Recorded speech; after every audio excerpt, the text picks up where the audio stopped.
Now, classified documents were found in 3 separate locations connected to President Biden: his former office at the Penn Biden Center in Washington, and then 2 separate spots inside of his Wilmington home, Biden's garage and his personal library. AG Garland now tapping former Trump-appointed federal prosecutor Robert Hur to lead the investigation into the situation. Just yesterday, Garland confirmed to the American people that none of these locations were secure, meaning that documents found were in violation of national security policy and potentially U.S. national security law. But the president insists that the documents found in his locked garage were kept safe. Oh, because that's where he keeps his classic Corvette Stingray. The White House now trying to clean up this colossal mess made by the president while facing mounting pressure to release the visitor logs from his home in Wilmington. Press Secretary Karine Jean-Pierre facing a series of harsh questioning yesterday from reporters. Watch. What is the White House trying to hide? Nothing. When will the White House release a log of visitors to the Wilmington house? You know, Peter, you've asked this question, or your colleagues have asked this question before. Let's not forget what we did here in this White House. We instituted something that the last administration got rid of, which is putting out the White House, making sure that there was a White House log, extensive White House log. Why were these classified documents being stored in his garage?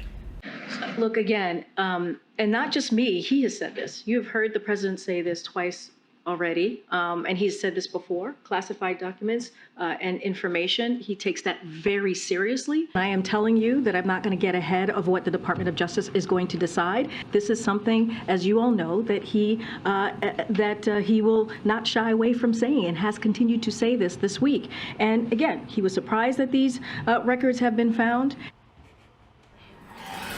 Tommy, it doesn't matter if you take classified document storage seriously. It doesn't matter if you were surprised by their location. What matters is whether or not they were stored at a secure or unsecure location. And as I read in the intro, the Attorney General has confirmed, indeed, every single location was unsecure.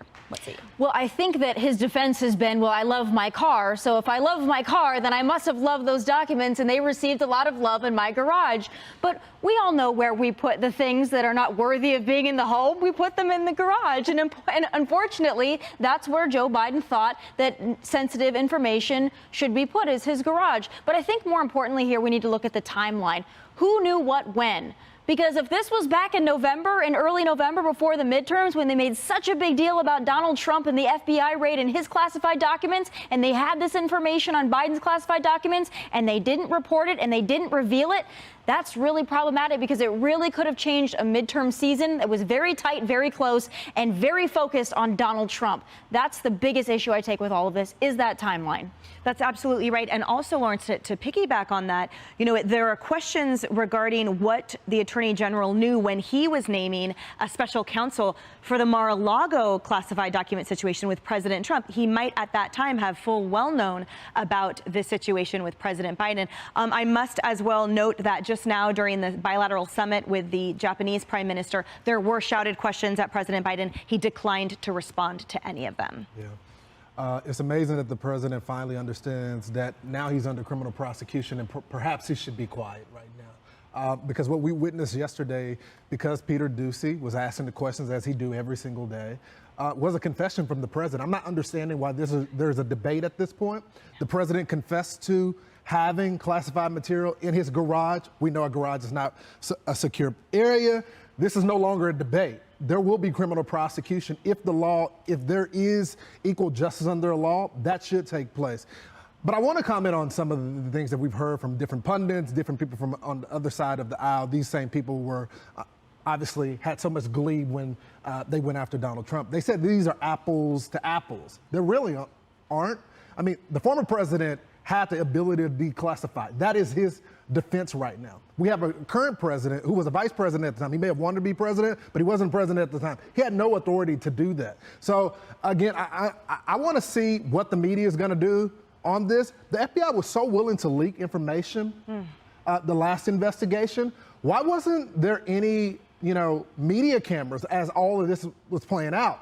Part of the reason why is because the FBI never conducted a raid. The moment that they figured out that there was as they say, they self-reported to the National Archive. There should have been raids on all of his properties, all of his offices, and that didn't take place. So you got a lot of Americans asking today, why is there one standard for the former president who was actually president at the time, and there's not there's a difference in for Joe Biden? Yeah, and the Wall Street Journal has, Emily pointed that out, that this could be very different investigations in how President Trump's issues were handled versus how President Biden's issues, same issue, going to be handled. But I have to say, I'm curious to see what Merrick Garland's investigation brings. I'm going to wait for that. I do want to see if it's going to be handled, by the book. We shall see. Great men and women that work at the FBI. I know we've talked about the weaponization of the FBI from a political standpoint.